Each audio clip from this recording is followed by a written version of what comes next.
how powerful data can be and to put systems in place that really reduce the amount of effort. There's different times in your life where different things are right for you. Yeah.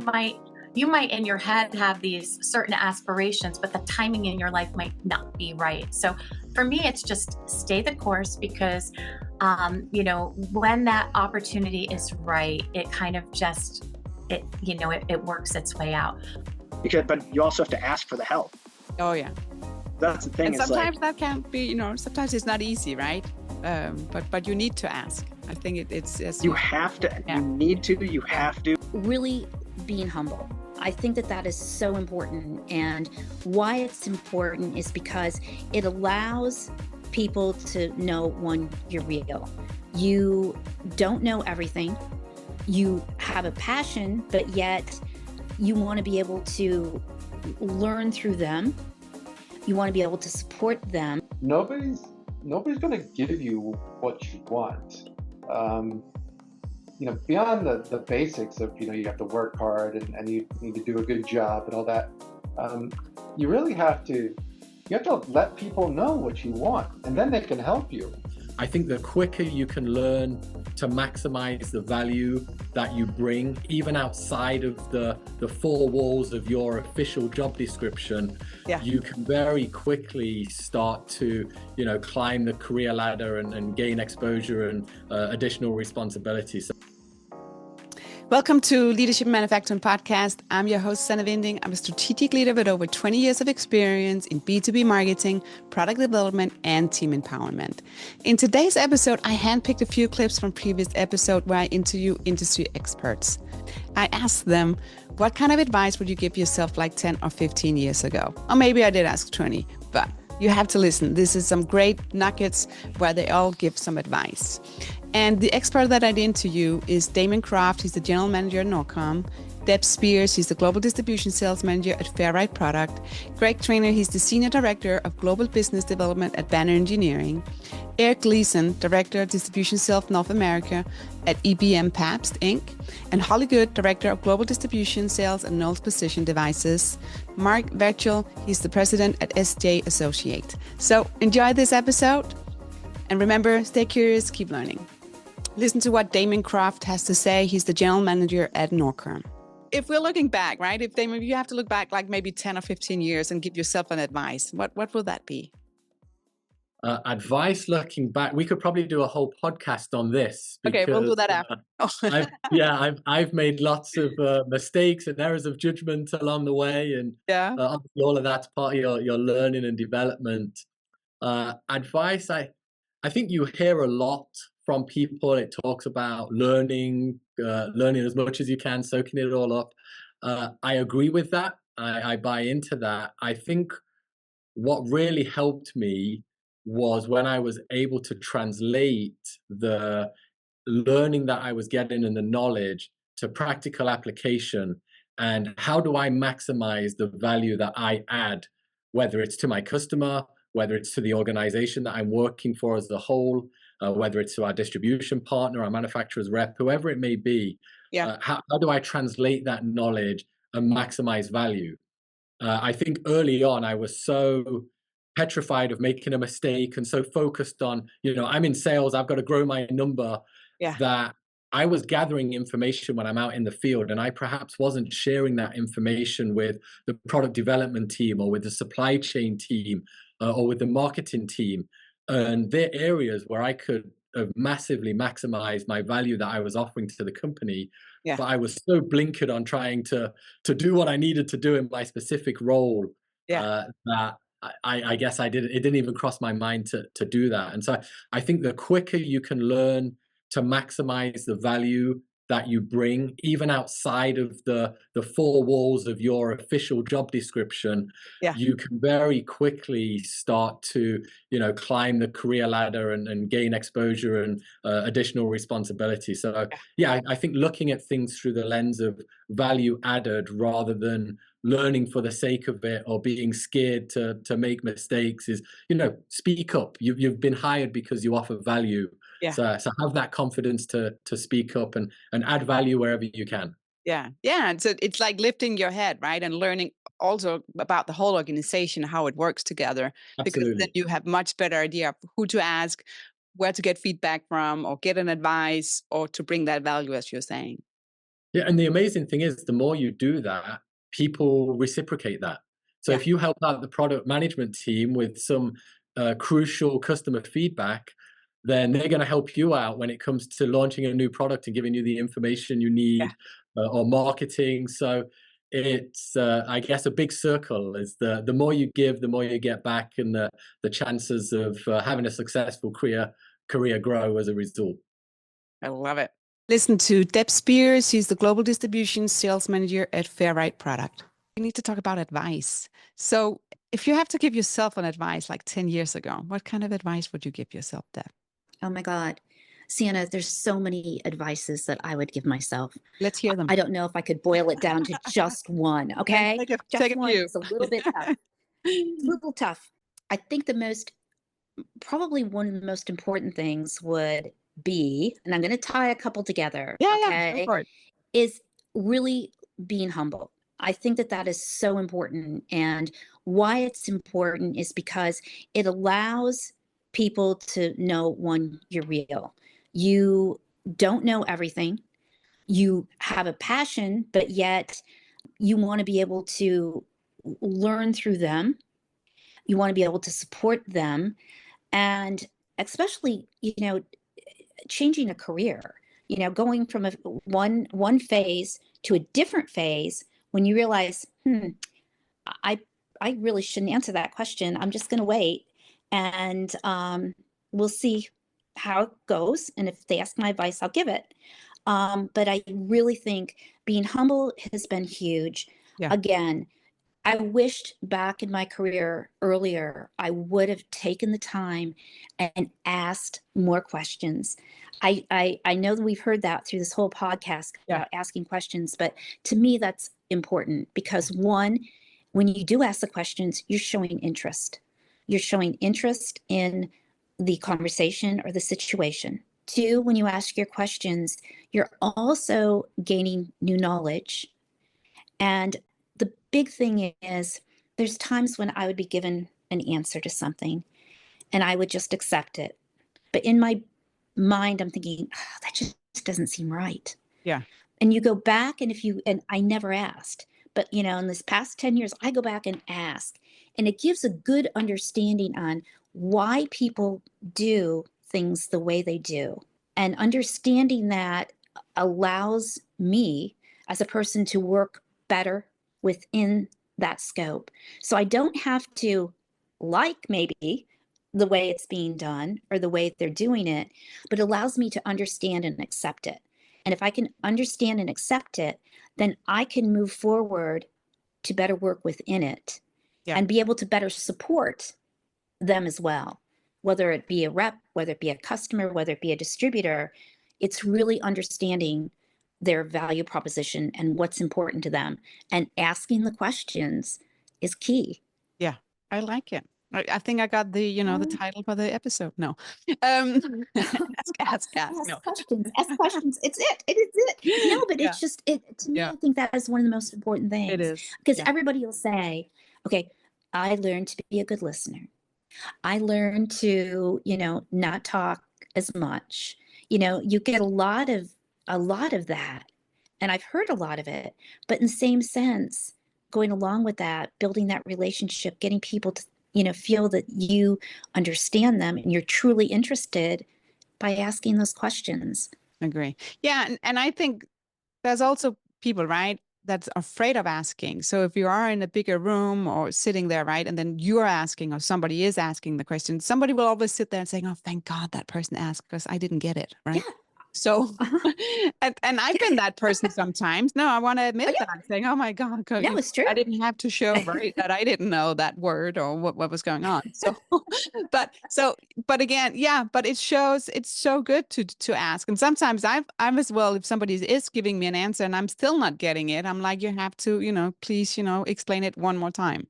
And I think that's important as well. Right, to be honest. So I like your advice. It's and we always learn. And the world is changing as well. So we can only do what we can do today, and we'll do something later next year, right? It's true. And I do love the fact of asking questions. And I've gained a lot from it. And if I could pass that along to, people out there, it's really, it's dynamic. You get over that fear of asking the questions once you do it a few times and move forward. But it's been a benefit. Listen to Greg Trainer. He's the Senior Director of Global Business Development at Banner Engineering.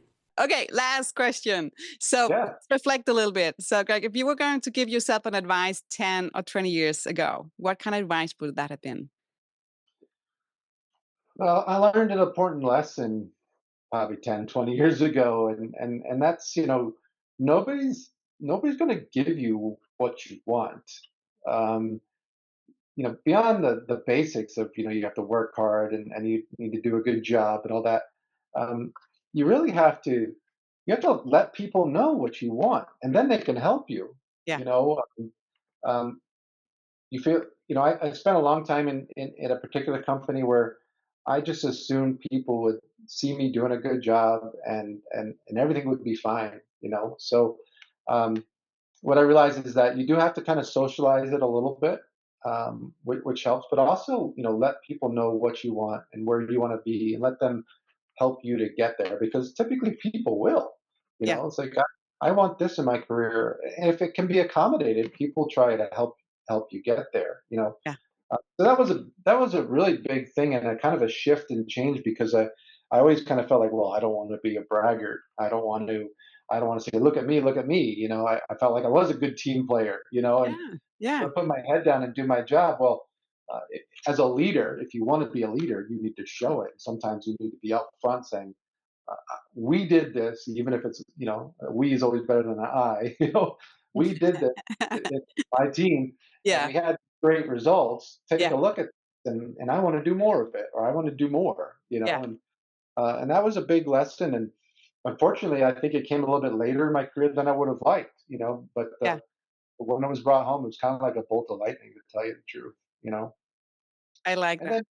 then, secondary to that is, this is very basic advice. You're gonna be like, yeah, duh, Greg, but um, don't be afraid to try new things. Like, I think that I got a chance to travel in my career in the last, say, 10 years. Yeah. And some of the most favorite stuff I've done is to travel internationally, and I wish I had done it earlier, but I was a little bit afraid, like a lot of us are, and I wish I had jumped in and been less afraid. And that's just difficult to predict, or some of that's personality, but, try new things, take on all the responsibilities, and open yourself up to that kind of experience. It can only help you. Yeah. And then, and you can catch up with that travel. Come on. Oh, I've made a good college try of that, for sure. No, I really like the advice. I think it's like you can sit and have so many dreams or where you want to go, but if you don't share that, right? Or if actually you don't ask and saying, can this be possible? Or saying, hey, can we, as you just said, right? The team did this, was a success, right? Let's scale it. And what does it look like if we're scaling it? So, Right. yeah. It's a simple twist, or a simple thing, but something that kind of missed the point on, and it's important, and it's not like doing a good job is a bad thing, but I think, again, you need people's help to put your career forward, and you need to let them know what help you need. Yeah. You cannot be in a silo. Then you're just, it's too lonely as well.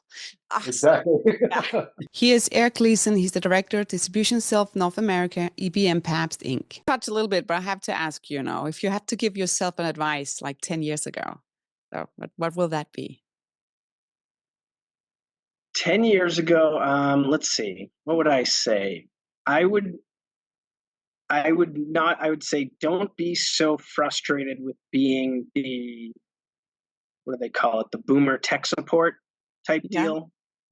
That was one of the things when I first started. It was like, you guys don't know how to use Excel, or you don't know how to do this, and you don't know how to do that. And I was probably more of a jerk to some of the older people that I was working with, at the time. But it was like, I think that's technology is changing so fast now that there's going to come a time where I'm probably going to need a younger person to teach me how to use one of these, whatever apps or programs that we have and things like that. And I would say just be a little bit nicer to people and be a little bit more humble, I guess, because I think I started at a time, and I think it's probably still happening. As I was having some conversations last week with some people about hiring, and the thing that I kind of heard about was, people are asking for way too much money, and how do I start people, when they have no experience at, six figures and all this type of stuff. And it's just crazy. And, I think that the cost of college has gone up so much. Yeah. And I think to ask people to start at pay that I started at, which it's unrealistic. And I think also there are different conversations being had about how to deal with the college loans. And person starting in a company, at one of our companies with $150,000 of student loans that they have to pay off. That's a big number every month that they have to start at. So it's not them being entitled, or it's not them being, they want it, like, because that's been the thing about millennials, is that we're super entitled and we want everything now and that type of thing. And I think that it's more about desperation versus arrogance, or I know everything, or I deserve this. It's more like, hey, I have this number sitting in front of me every month and I need to pay it off. And I also want to be able to afford something to do anything. Right. And as we saw over the last 4 years, inflation's gone kind of crazy. I don't envy the people really starting right now, but at the same time, I think like there might be ways that we might be able to say, hey, if you work here for 5 years, or maybe the expectation of how long we want people in jobs, I think is a changing thing. It used to be 5 years, 10 years, whatever. And, people are jumping after 2 years, and it's like, well, do they have to jump after 2 years, or is it just that they're being, unrealistic in their career expectations, Yeah, so, that could be a lot of factors in that. Yeah. Because that was a factor for me at one point in my life, where it was like, I have to move, I have to find another job because I need to make more money. And I wish it wasn't like that, but money's money. So, you have to do what you got to do sometimes. So while you're doing that, I would say, to kind of give myself more would be understand the different jobs that are out there, and don't pigeonhole yourself into one job. Like, I have to go get this job. Yeah. Because I probably could have done a sideways job to some other department, or, some other company that's not even selling components and things like that. But I just didn't really know, Yeah. And now that I've kind of been able to get out and be in the role that I have now, I'm meeting so many different people, and they're selling so many different things. And it's just, it's fascinating to me, all the different aspects that there are to the industry. So it's been eye-opening. So it's really, that's why I'm much more positive and bullish on the industry than I previously was, probably 10 years ago, Yeah. I got to see it's it. easier to look back, right? It always, I should have done that, right? When you're in the middle of it, right? It either is like this mountain that you have to climb, right? Or if this is the, your student loan or whatever, or it's your, starting a family or buying the house. There's so much happening, right? But when you're a little bit past it, you're like, oh, it's easier to say, oh, I should have done that. Or you could say, hey, actually, I did really good, right? Because that's, I am where I am. Yeah. And again, that's why I think the mentorship part of it, especially right now, there are many, many people right now of the generation ahead of older than I am, that are really looking to give back to the younger generation. And you've had some of them on your podcast already. I know a bunch of them, and they're all really looking for that. They're really looking to help, and they're really looking to help people figure out some of these issues that I just talked about in a more efficient way, versus people just spiraling or losing it, and they're really sharp. They're super nice people, and they helped me along the way. And, when you're dealing with some of these problems, it's like you said, it's like, you can only see what's in front of you. Yeah. then you deal with other people that are a little bit older than you and they actually want to help. And I was fortunate to have many people help me along the way. And but you also have to ask for the help. Oh yeah. That's the thing. And it's sometimes like, that can't be, sometimes it's not easy, right? But you need to ask. I think it's as you have to, you need to, you have to, and you have to be bold, especially the younger you are. That's what I'm learning. It's the same thing with like investing, right? It's like when you're younger, you invest more in growth and things like that. You can be a little bit riskier.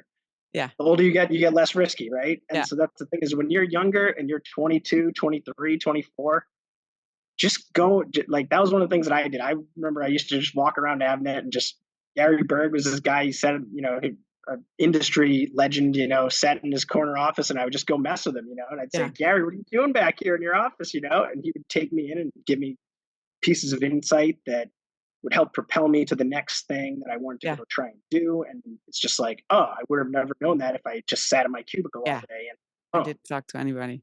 Yeah. So, there's many people that are looking to help and looking to provide insight to people. And so, but this is the question about this younger generation is if everyone's on their phone looking at TikTok all day, do they have that ability to go out and ask? Yeah. So I'm challenging them right now. Like, I'll be the older millennial guy saying, like, get off the phone and talk to people, but it's really, if you want to learn and you want to grow and you want to get that next opportunity, like, you got to show that you're at least want it, you got to show that you want it, because they're not going to give it. No, you have to do it. I like that. I also like with the whole mentorship, because I think it's a two-way street as well. So even if you do mentor, right, you also learn from that person you're mentoring. So it's a win-win for both. Yes, for sure. Listen to Holly Good. She's the director of global distribution at Sales Knowles Precision Devices. Talk about advice. So if you were like looking at yourself and you had to give you an advice for like 10 years ago, what kind of advice would you give yourself? Well, I think I'd say stay the course and just continue to do, if it feels right in your gut, it's right for you. Right. So, there's different times in your life where different things are right for you. You might in your head have these certain aspirations, but the timing in your life might not be right. So for me, it's just stay the course, because, when that opportunity is right, it kind of just, it works its way out. When I started at Cornell Jubileer, I started in product marketing, and that was right for me at that time. That was my first job at a manufacturer. My background had been in distribution, and I had worked for a rep. And when I came to work at a manufacturer, I started in product marketing. Yeah. And then it was also timing, just sometimes it works out that way. But staying within Cornell, I was able to do different jobs and ultimately landed within, managing the distribution channel there. And, it was all the timing. I stayed the course. When that opportunity came up, it was a good time for me. My son was now older. I was able to travel. And, when he was younger, that was not a choice that I wanted to make at that time. So for me, it was stay the course, because ultimately things will align, with where you want to go. Everybody has different timings, everybody's life is different, and for me, I wasn't prepared to travel as extensively as I do now, until the last 10 years, really. I really didn't have that desire. But, so for me, it's just stay the course, because things will work out if you know what you want. You just kind of stay true to yourself and stay the course. Yeah. And it's a journey, right? And it helps you with the position you have now, because you've been in different chairs within the industry. So that helps you as well of having good reflection of, what's needed and what's not needed. Listen to Mark Batchel. He's the president at SJ Associates. My last question here is, let's reflect together a little bit. So if you, Mark, should give yourself an advice maybe 10 or 15 years ago, what will that be? The advice 10 or 15 years ago, I guess to realize how powerful data can be, and to put systems in place that really reduce the amount of effort that, if you keep your sales team selling, they're going to be most happy. And every time you ask your sales team to pull data or sit in a review or update data, things that they don't view, we try to hire salespeople who derive pleasure from selling. but they don't derive pleasure from updating Excel and PowerPoint. No. So when they have to update Excel and PowerPoint for a few hours, their mood changes, and then they're not in the mood to sell because they've just been updating for 3 or 4 hours. Yeah. So if we can keep our sales team engaged in the things that they love to do, they'll be happier, they'll be more motivated. So 15 years ago, I would have looked at ways to make the business more efficient, more efficient, more efficient. I probably started 5 years ago, which unfortunately is 10 years too late. Oh, you will speed up. You can do it. Okay. Yeah. And I think if you look, I like the advice of the reflection here. I think as well, looking at everybody else, everybody is in different levels, right? And the pandemic pushed everyone to work or to look into it, to how we could implement and be remote or be hybrid, right, in different ways. And now we're settling in to find a new way of working. So I think you had all the tools and you have the right mindset. That's how I see it. So Well, thank you. You know, we actually hired 3 kids during COVID, and for the first 2.5 years, they never went on the road. Part of the reason why I brought them to the ERA meeting in Austin was to let them know that there's actually an industry of other people. It's that's not real only people. Yeah. It's just, you know, they really had that's more than just the top of us, right? Exactly. There's legs to us. But, I'm glad it's over, and I'm glad we're getting back, and you know, Oh people yeah. can go back to the office. It Yeah. feels good. Yeah, I think that's why with all the events or conferences and stuff that's going on and trade shows, right? You can see the excitement that everybody is so happy again, that maybe it was dying a little bit before COVID, but after we were like, oh my God, right? You know, this is the industry and we like the interaction and to see how everything is going and yeah, and learning from it. So thank you for joining us for another episode of Leadership in Manufacturing podcast. I love that you're listening. Please find us on YouTube and wherever you get your podcast, and be sure to subscribe and rate us. Also, follow our LinkedIn page and Instagram, and check out leadershipinmanufacturing.com for previous episodes, blog posts, and our newsletter. So let's continue this journey together to become better leaders in the electronics industry. Remember, stay curious, keep learning. See you next time.